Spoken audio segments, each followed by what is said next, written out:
Byte-Sized and Bossy, rising up the ranks, handing out encouragement, deposits in their banks. Inspiration coming at you like a river flowing. Women paving paths, look at them going.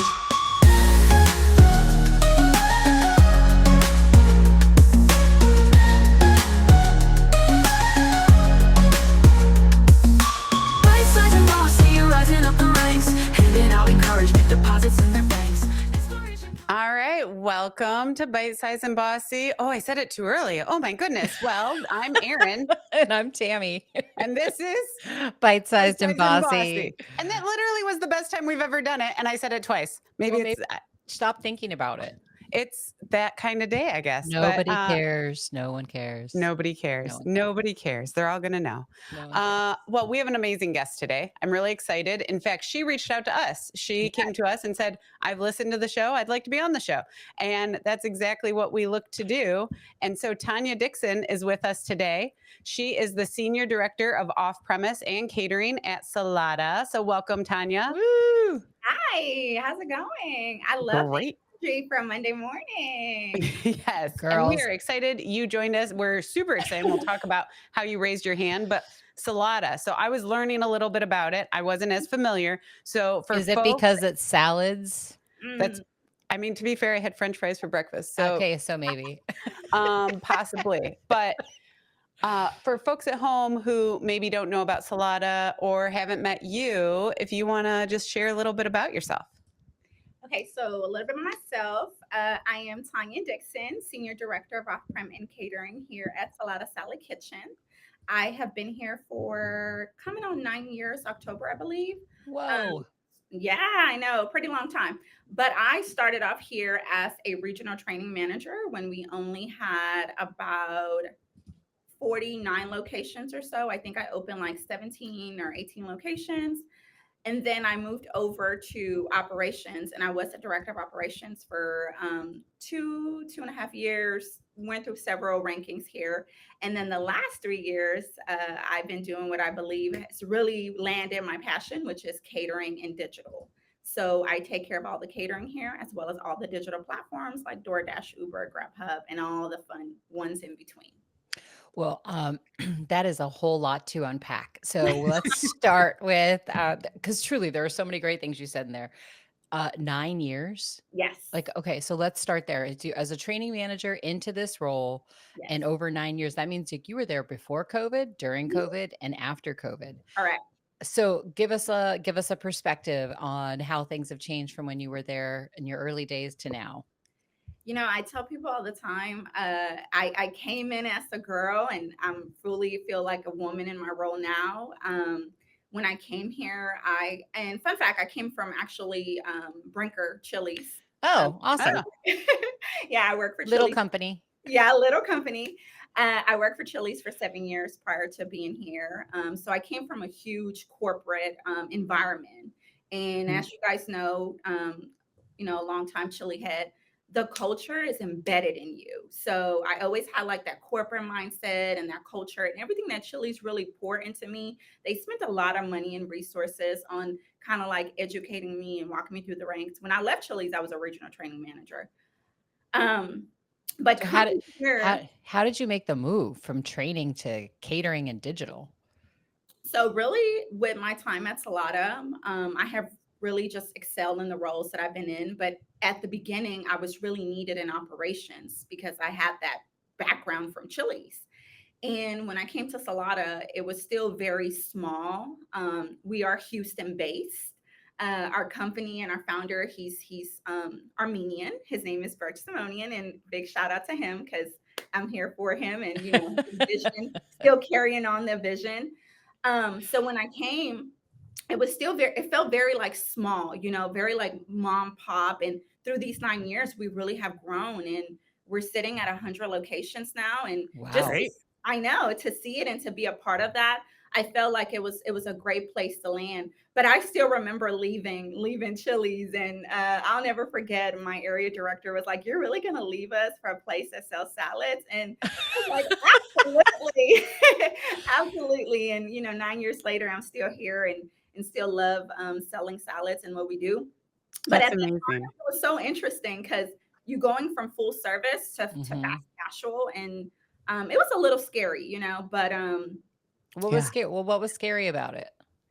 so I definitely say the sales, full service, we're looking at, holy cow, I mean, I don't know, maybe $8-9 million a year. Yep. Gotcha. Smaller, fast casual, we do 1.5, Yep. into your 1.6 AUVs. So it's a little different. And I think like wrapping my mind around like kind of shrinking the operations, but still making them so good to where the franchisees and our owners can be profitable was very interesting. But when I was coming through Chili's, I had really great mentors, and some really, really great operators who like really embedded in me, just continuing their culture, take care of people, always put people first, be yourself, be authentic. And so I have just traveled through my career and just, always showing up as myself, my best self.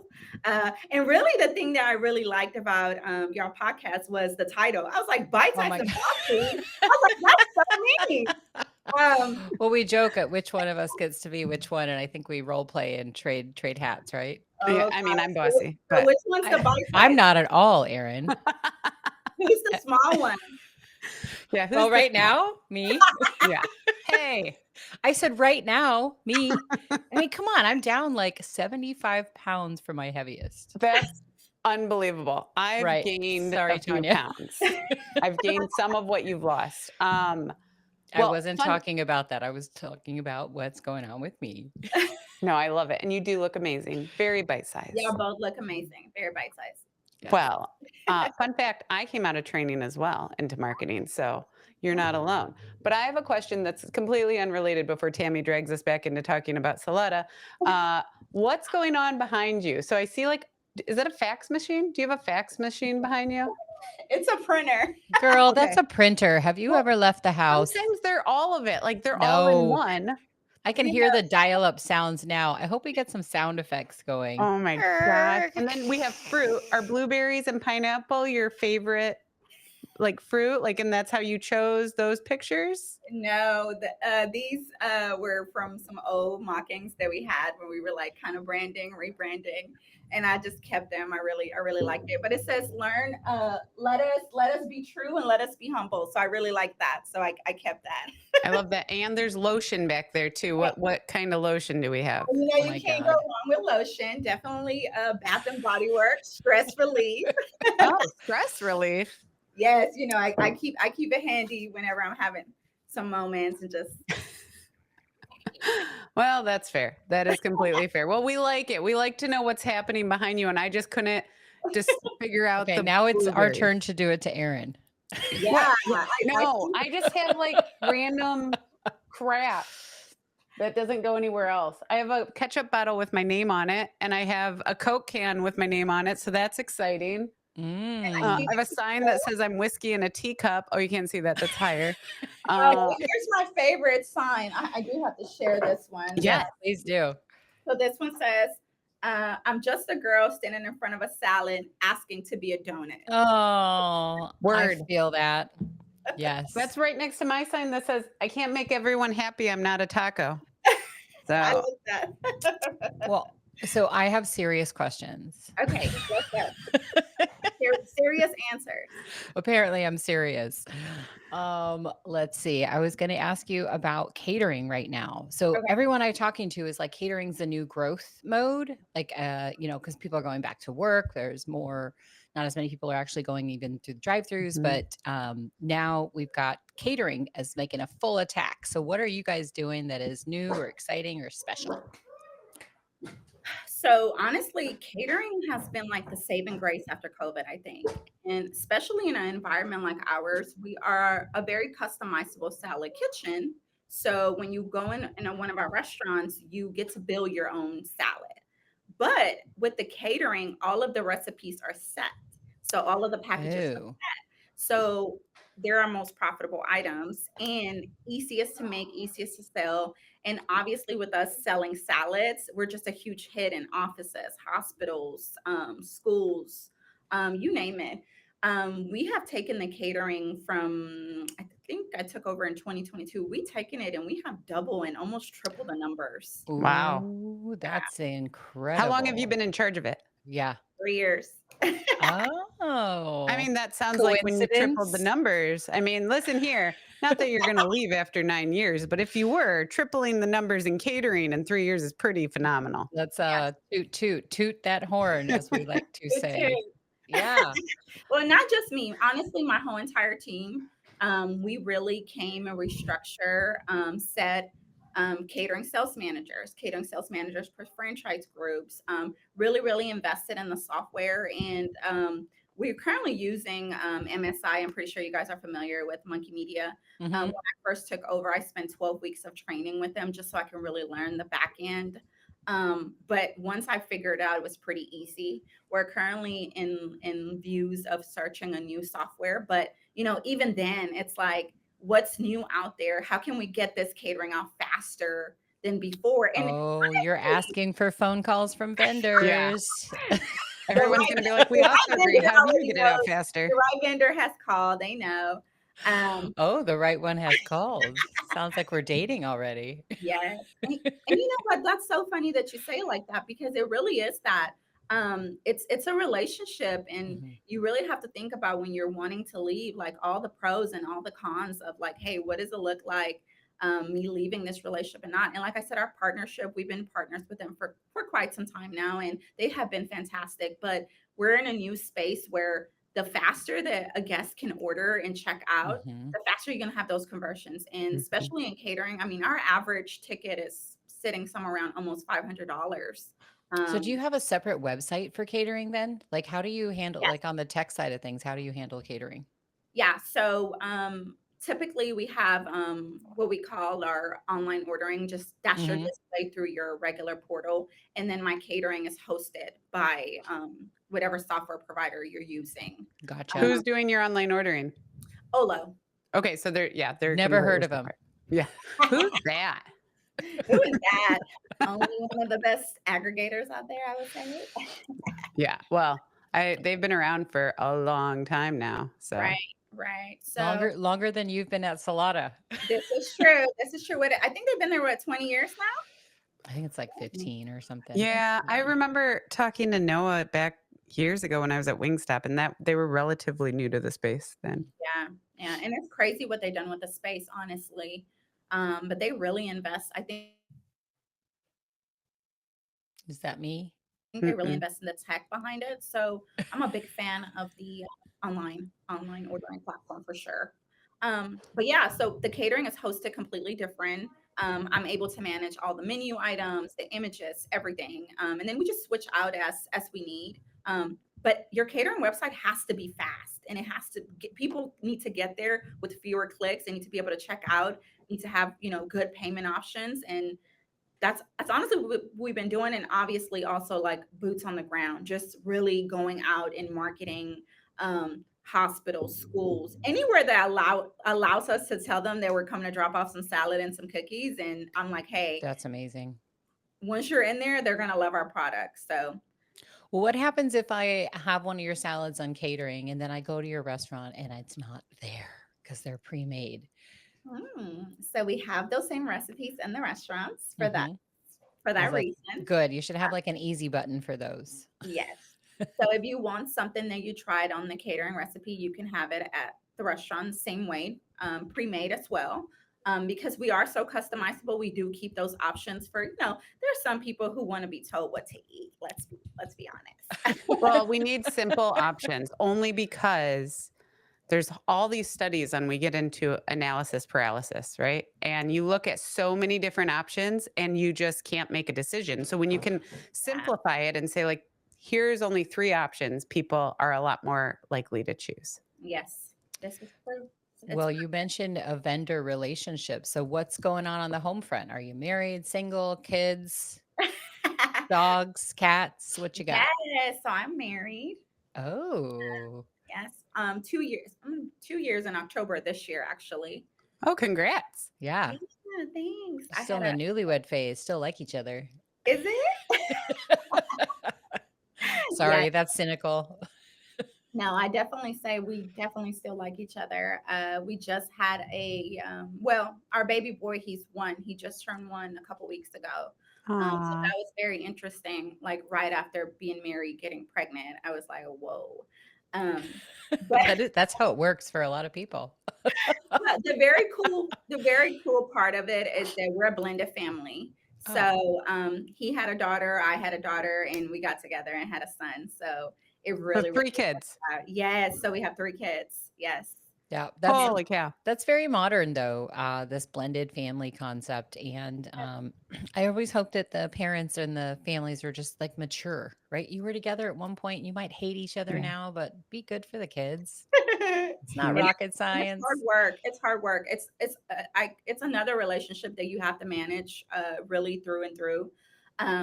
Finally, prayers to all the gods out there. We have great co-parenting relationship with both of our exes now, which is really helps both of our kids. But yeah, I mean, we have 3 kids. And my bonus baby, she actually lives out of state. So we get to visit her a lot, and she gets to come down, and we get to go up and see her. And then the other 2 are here. But on the day to day, I have the 2, and that's a lot. And I really did not think that going from 1 to 2 was going to be like such a huge, I don't know. It's been so hard for me. And I think the thing that has made it so hard is it's a 5-year gap. So my daughter, 5, and she was already able to get herself dressed, do all the things. And I'm looking, I'm like, oh my God, here's a little tiny person that just needs me to do everything. So there was a lot of emotions. And also I think like my daughter definitely was having a hard time like adjusting to having a new baby brother, and her mom like not being all of hers all the time. Yep. And, also with the marriage and everything. So it's been very interesting. We do a lot of girl time, me and her, where me and her go to the nail shop together, or we'll go get ice cream, or get our hair done, which is obviously our favorite thing. But no one prepares you for that. Like no one tells you how the first child is going to feel when the second child. And it's so funny because I'm the oldest. So my sisters, they're like, that's how you were. I'm the oldest too. And this is where I think if the first one's good, you should stop, because the second one is inevitably going to be a polar opposite. Erin, is that true in your family? I mean, I'm the oldest and my brother is the polar opposite. However, with my kids, my oldest was my most difficult, and I still did it again and then again.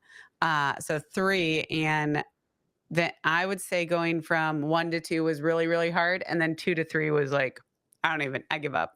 Like one of them is somewhere they shouldn't be at all time. I mean, the best time was when the littlest one took a permanent marker, and I'm like going into the restroom, and on the side of the toilet, it's written, "Mom is the worst," but worst is spelled WRST.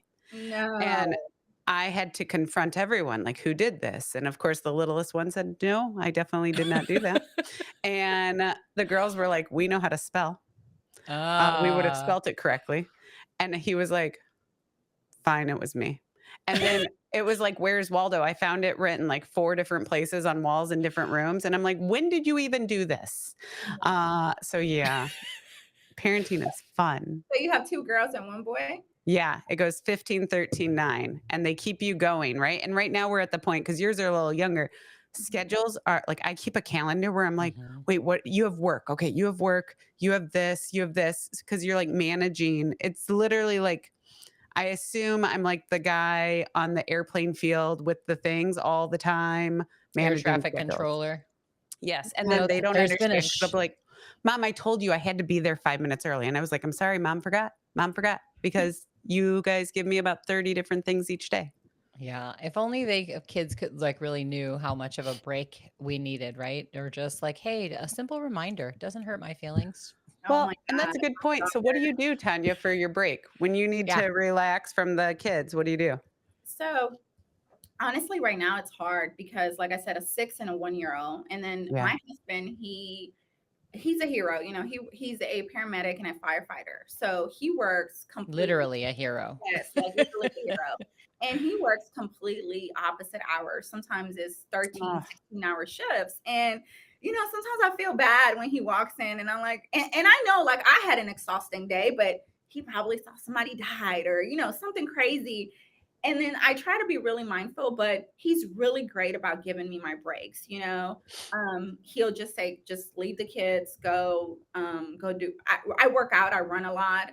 So he'll just go on your walk, go on your run. You're running away. Yeah, run away, go do your Pilates, or hey, go get your nails done by yourself. Just, have 30 an hour to yourself so you can recharge, because he knows that I have just been running around all day with the kids. And we joke a lot at work about getting here at 9 and saying, I lived 3 lives before 9 a.m. Like, I was a mom, I was a school bus driver, I dropped 2 kids off this morning, And there is nothing like when they are out of the car at like 8, it's like 8:30 when they are out of the car, and I am able to drive over and get my coffee and just have those 20 minutes to myself and say, okay, now you got to get to work and be the boss and do what you have to do. Yeah. But then you got to clock back into your second job at 5 o'clock. And honestly, that's how I've been operating lately. But I try to be really mindful with my time and really take care of myself. Right now I'm in this, y'all saw me earlier, I'm in my juicing era. Oh, I'm in my juicing era just because I really think they only get one mom, so I'm really, really trying to take care of myself and be here and be present for them. And I don't know, some people want to bribe me into having more kids, but I don't know. I hope it's your husband. Who's some people? I know who the people. Who's bribing you? Wait a minute. What's the going rate? Just asking for a friend. My husband, my mother-in-law. There's a couple of people putting bids out, but you have a 1-year-old. Give her a breathing room. That's what I said. But I don't know. I honestly, like, kids were never in the equation for me. I have always been so career driven, and I say that I kind of even started a little later than usually.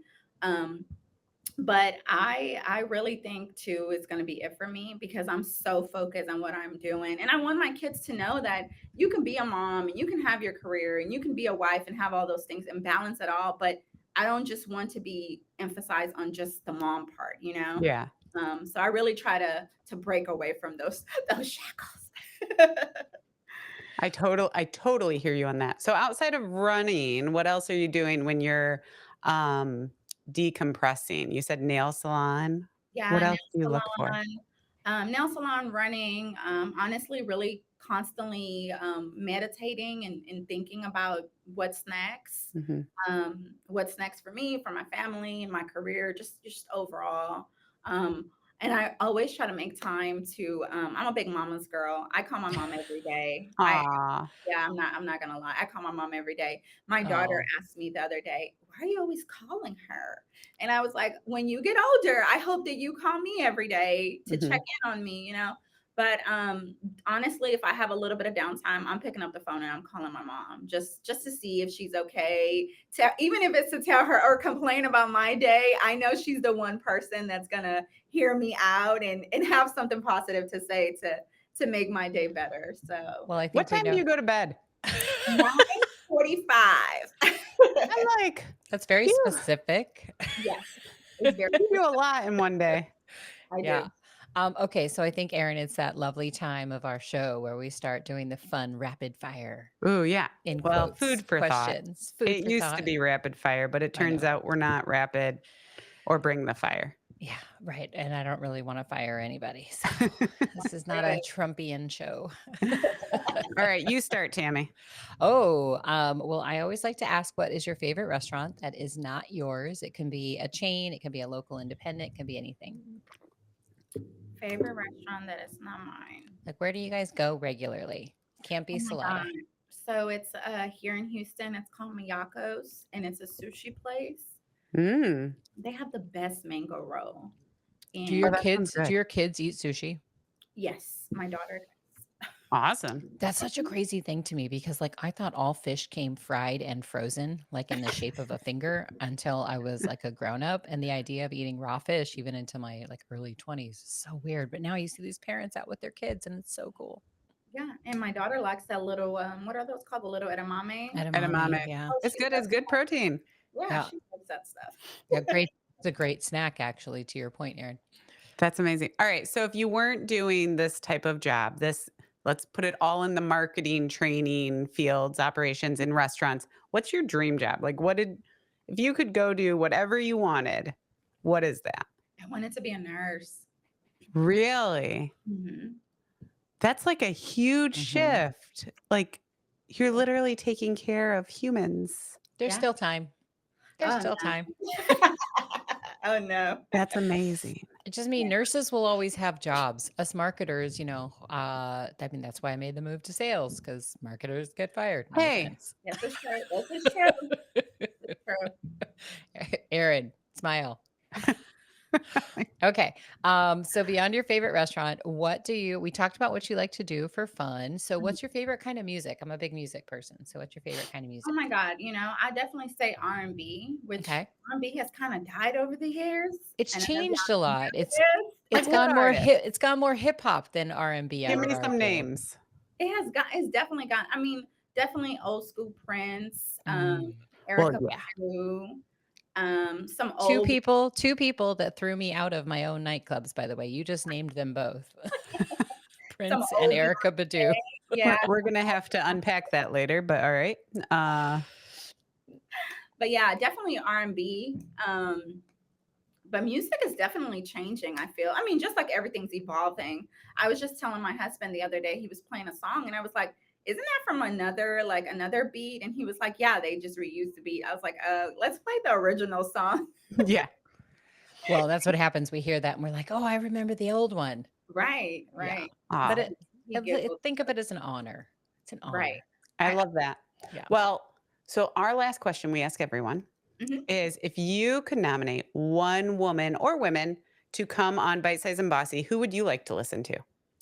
Oh, honestly, one of my peers, her name is Tiffany Perez, and she is our VP of Development. I'm a huge fan of hers, and we've been working together over the last 9 years. So she's been here 8 years, I believe. So we've been together this whole entire journey, and just watching her grow also in her role has been fantastic. And we have similar paths, so it's very interesting. So yeah, huge fan. Yeah, I'm looking at her now. It looks like she's got a training background too, and has been there for 7 years. So she's your work wife. Yeah, she's my work wife, my work bestie. Your work bestie, yep. And I love that so much. She's also a fantastic mom. So, and she's one of the ones that she has 4 kids. So, oh my gosh. Right. So so a hero.